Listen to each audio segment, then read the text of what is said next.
Hello and welcome to the Story Behind the Stories, your weekly look at the pages of the Neepawa Banner Press. Thank you very much for taking a little bit of your time in 2024 and spending it here with us. And hopefully you'll do the same in 2025. Happy New Year to you all who are consistent and loyal viewers of the Story Behind the Stories and NACTV in general. We appreciate your support and we hope to continue to keep it as this new year proceeds. I'm Eoin Devereux with the Banner Press, welcoming you to the first official edition of the program for the new year. And I am joined by publisher Ken Waddell. Ken, good to have you in with us this week. Happy to be with you.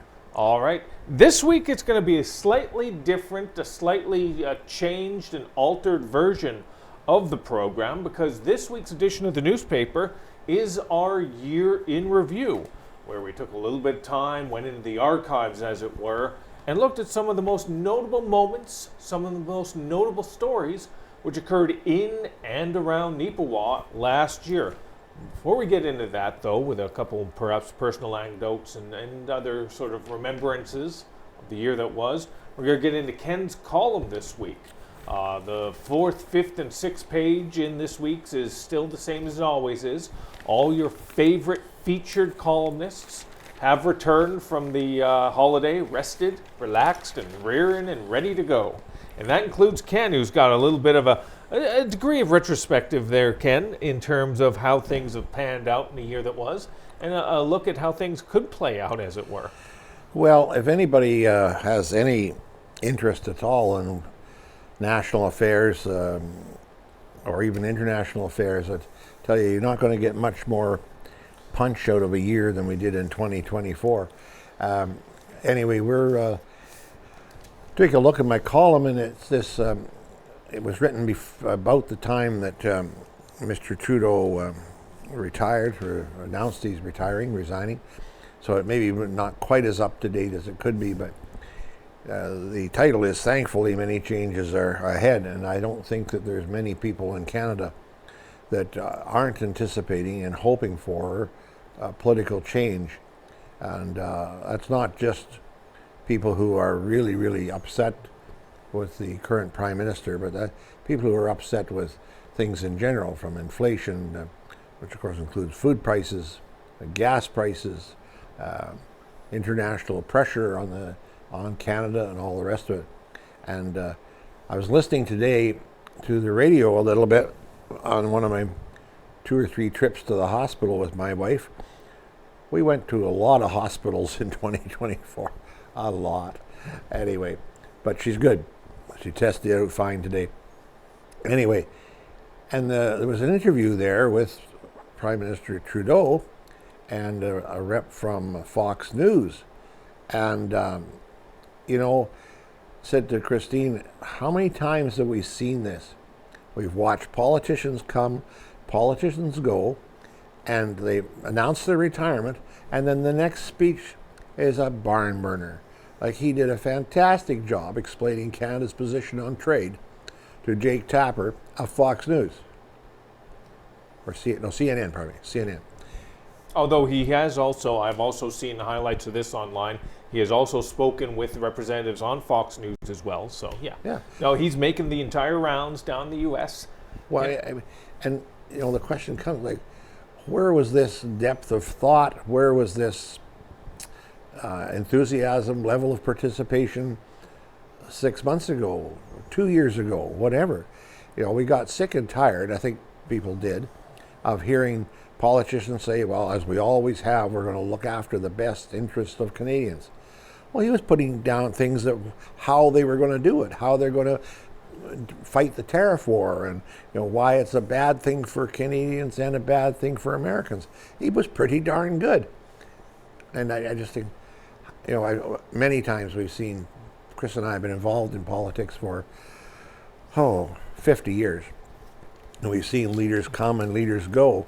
And it seems their first speech or second speech after they resign is the best speech they've ever made in their life.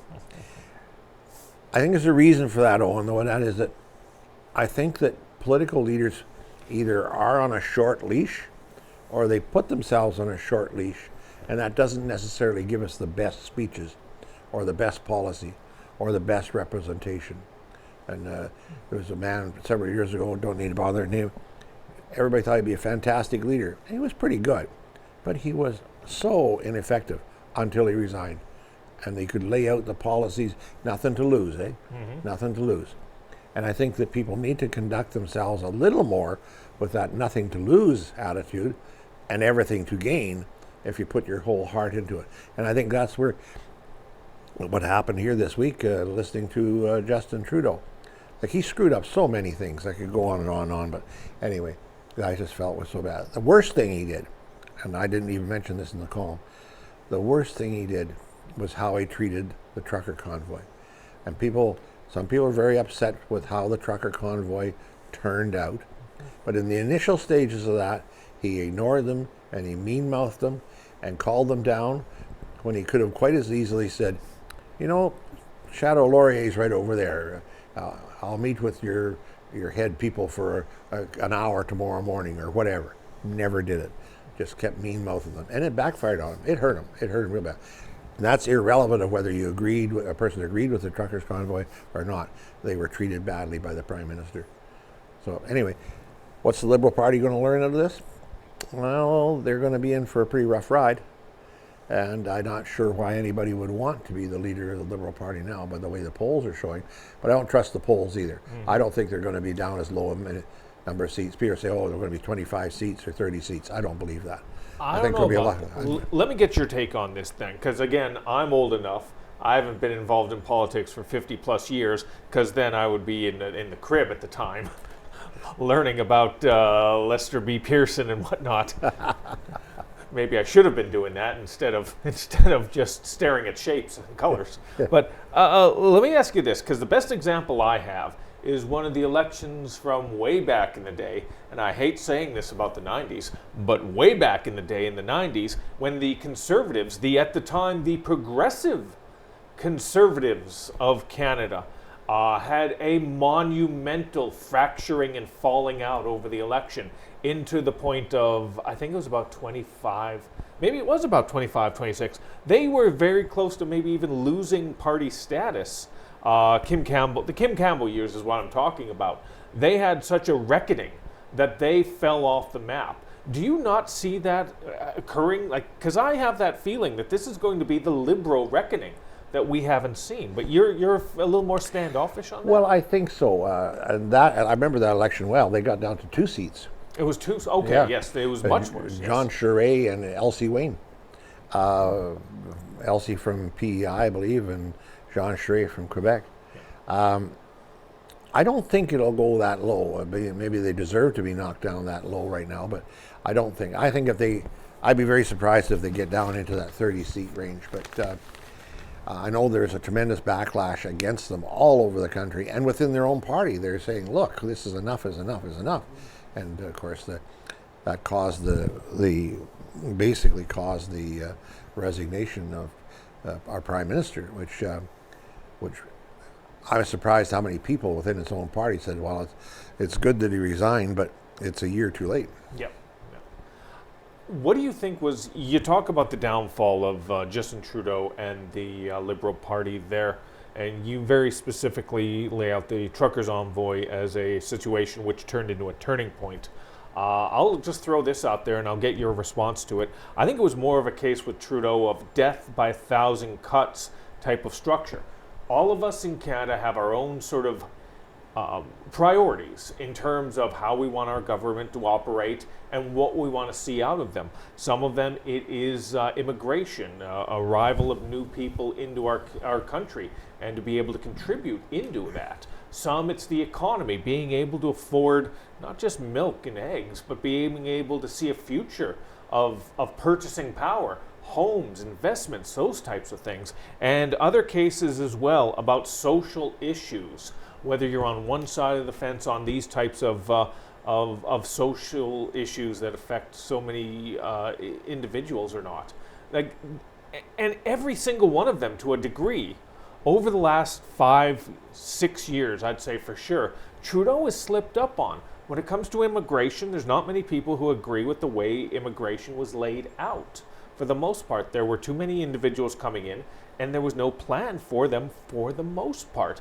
The economy, comparatively to other geopolitical states similar to Canada, not just the United States, but in Europe as well, us responding to COVID-19 was way off comparatively to other nations throughout the world, and that affected costs in Canada. And as well, if you're a loyal and consistent viewer of the show, you know how I lean for the most part, about 60% conservative. I always say this, fiscal conservative, but a social liberal. But social issues became in such an either-or standpoint as well.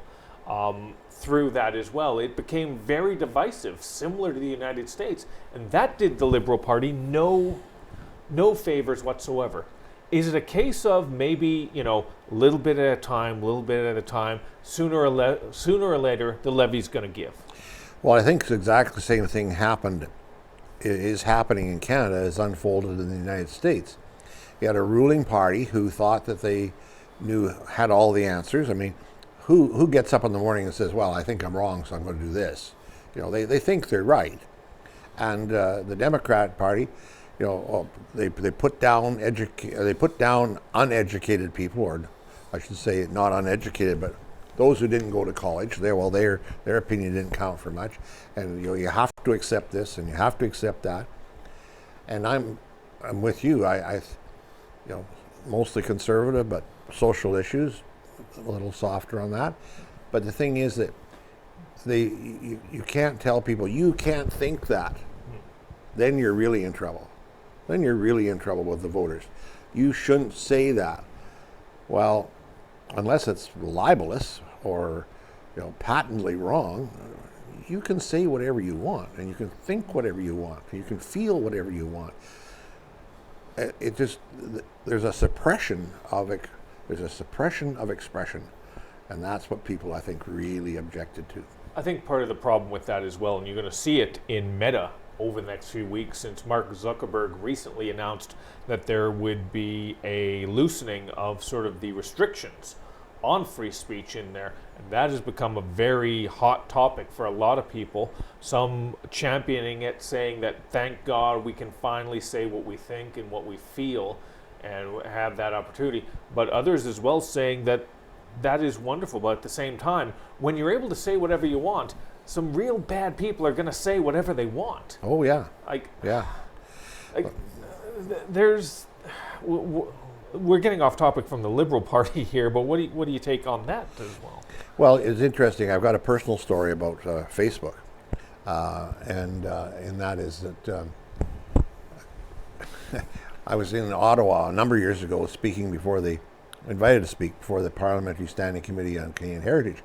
And I spoke, and then a gentleman from Facebook Canada spoke. And the chairman challenged this guy pretty hard and said, how can we make sure that the things that are said on Facebook are as reliable as what Mr. Waddell puts in his newspaper? And I kind of chuckled when I heard that. The guy couldn't answer. Oh, we've got fact checkers. No, you don't. I mean, there's 3.5 billion people on Facebook in the world. How many accounts can you look after in a day? Oh, if you were monitoring accounts on front of a screen for an 8-hour shift, maybe 50, maybe 100 accounts, 200 accounts maybe? There's not fact checking. There really isn't. There is fact checking maybe on an individual item or whatever. As a general fact checking, is this pornography? Is this legal? Is this promoting illegal stuff? There's not a hope. There's not a hope. And Meta, Facebook, they're not going to do that now. And X, formerly Twitter, they've kind of pulled that off. They're going to have community input. Well, that's bullshit too. I'm sorry. Because the community input people can say whatever they want to. It might be just as wrong as what was on there. I think we're in real trouble with our social media, electronic media, because I'm biased. We use it, but it's sure not our mainstay. Our mainstay is right here, this printed page. I'm sorry, and again as well, we're getting a little sidetracked from Ken's original column here, but 2025 could be very interesting, and the way things seem to be going right now, the first couple weeks in, not for the better. it's very concerning to sort of see what's happening out there online, on social media, on those types of things. Regulatory bodies, sort of all that type of stuff. And a lot of it is happening in the United States, and to a degree we are guarded from it, we are protected from it. But what happens in the US eventually rolls over into Canada, and we will feel the impact of that. Oh, yeah. Like, No question. what is your, before we get into the actual paper, what is your take on 2025? Is there a sense of optimism, a sense of dread? What do you take on that? Well, I'm optimistic because I believe that justice will prevail, so to speak, in general terms. That doesn't mean that there isn't going to be tragedies in the world. We're experiencing as we speak here right now. But I think that the mankind will rise to the occasion, and that news media will be in better condition after 2025 than it was coming into 2025. I think that people will become more reliant on local, whether it's TV, radio, or newspapers, because they know now that what happens with you put on social media, there is no checks or balances on. And I've always said, I said in Ottawa 10, 12 years ago, I've said it many times since, if we make a mistake in the paper, Owen, we hear about it by 9 o'clock the next morning. And somebody says, this was not right, or I don't agree with that, or you had your facts wrong here. And we publish corrections all the time. And we have 3 papers, and we don't have a correction every week, but it's not unusual for us to print a correction. We made a mistake. We're sorry. Got the wrong information, whatever. No chance, not a snowball chance in hell of doing that through social media. No. Well, that would require people who admit they're wrong. Yeah, exactly. Anyway. Yeah, but we got on a little bit of a tangent there about a couple different things. If you want to get a perspective on Ken Waddell's views on the year that was, some of the notable items, you can find that on page 2 of this week's edition of the Banner and Press. Let's get into the paper proper right now in terms of our year in review, 2024 year in review. Examination of all the most pertinent and important moments for Neepawa and the surrounding region. It was quite the year. It's something we put together each year. It takes a little bit of time, a little bit of effort, and I think from a visual standpoint, the way we do it now, we've done it the last couple years, I think it's the best version we've done. We've tried different things in the 10 plus years I've been here, where it's been very word heavy, where it's been almost exclusively pictures. But this setup, this layout, I think is great. It's indicative. It's a combination of some front pages, some notable front pages, and a little bit of a write-up and a picture of all the most interesting stories we think of for the year that was. And the interesting thing about it is there's so much more we could have talked about. There's so much more we could have spotlighted in the paper, but there's only so much space in 16 pages. So some things had to be sort of set aside. Maybe something that you thought was one of the biggest stories of the year didn't make it in there. Maybe something you thought wasn't that important made it in there. But that's why we like to have that interaction in between us, to give us a shout out and let us know, oh, you guys should have talked about this, or you guys should have covered this a bit more. Let me throw this to you, Ken. 2024, I'm going to put you on the spot. Is there any one or two particular stories that sort of, or articles, or editorial, or anything from the year that was for you that sort of jump out? Well, right early in the year, and it's on page 2, is the fire and demolition of the Galloway, or as they called it, or the Galloway Brothers building in Gladstone. That was tragic for the whole area, and especially for Gladstone. That really hit me. Been in that building a number of times, and I've been admiring it for all the 50-some years we've been in this area. And to lose that always hurts when, when you lose a landmark like that. Like the Galloway building at one time had 100 people working in it when they were an outfitter back in the 1880s, 1890s. And like Gladstone, most people don't realize, but at one time Gladstone was basically the furthest west town for a short period of time, and was an important center of commerce for a long time. So that was the emblematic of that. on that same page, I was thinking a minute ago, oh my God. There's a picture of the Tesla battery chargers, electric car chargers in the page 2, I think it is. I have yet to see somebody parked at that thing to charge their car. I've seen them. I've seen them. Oh, you've seen them? Okay, yeah, okay. yeah. They do exist, eh? Mainly in the spring and summer, there were a fair number. Winter, I think I've seen once, maybe twice, but I haven't seen it occur. I've never seen every single one of them all at the same time. No. But again, that's to come with time. But well, I'd be a little nervous charging my electric car there, because when you're in which I don't have, in the middle of a rainstorm, there's about 3 inches of water on that parking lot all around those. I don't know who designed that, but anyway. There's whatever. a little bit of a dip in there for the longest time. They fixed it as best they can, and they got it repaired there. But yeah, that was back in early January 2024, the installation of the new Tesla stations in Neepawa. Man, Tesla's really gone sort of... Tesla had quite the year in 2024. Well, they're going to be with us for a long time, I guess. Apparently, they're going to be right with us in the White House. Well, the Cybertrucks probably won't be with us in a long time. They keep falling apart as soon as you take them off the lot. So, hey, you're going to get sued for that. Just skimming through the pages, I see Dan Mazur's picture pops up every so often, and certainly in this paper it does. It's always good when Dan comes around and he gives us interviews for the paper and for NAC TV, and he is very responsive to us in the media, and so we appreciate that. And then there's a big public forum at Carberry that kind of stood out. I wasn't able to be at that, but to try and decide some kind of a reasonable solution for the very dangerous intersection there at number 1 and 5. I guess they've got a kind of a plan now, but I'm glad I'm not the engineer trying to figure that one out. That was kind of interesting. You bring that up because this year, in this year's paper, it's kind of interesting to see how many sort of Carberry and regional stories there are in here, talking about the new monument for the bus crash, the tragic bus crash that occurred on the outskirts of Carberry there. That was a story we covered in 2024 as well. What Ken, you talked about there, about the plans there, the open house they held for sort of the renovations of the roadway and whatnot, their plans. I was just doing some quick math. You take 50 issues a year, is what we're doing now, at average of 20 pages. How many? That's 20 pages of that. 50 times 20, that's 1,000 pages of paper, right? Okay. Yeah. And Owen lays out 60% of them, or more.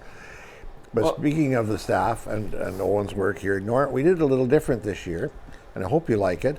We did our Christmas issue on the 20th, which is the last Friday before Christmas, and we left it in the newsstands around the area for 2 weeks, so people have a best possible chance of picking up the Christmas section. And normally we would do a paper, Christmas issue a week earlier than that, then do a smaller paper, and then do this year-end review one between the 25th and the 1st of January. And so we changed that all up, sent everybody home. Still had to pay them, I think, though. Hey, I took my vacation time. Yeah, you did. I did.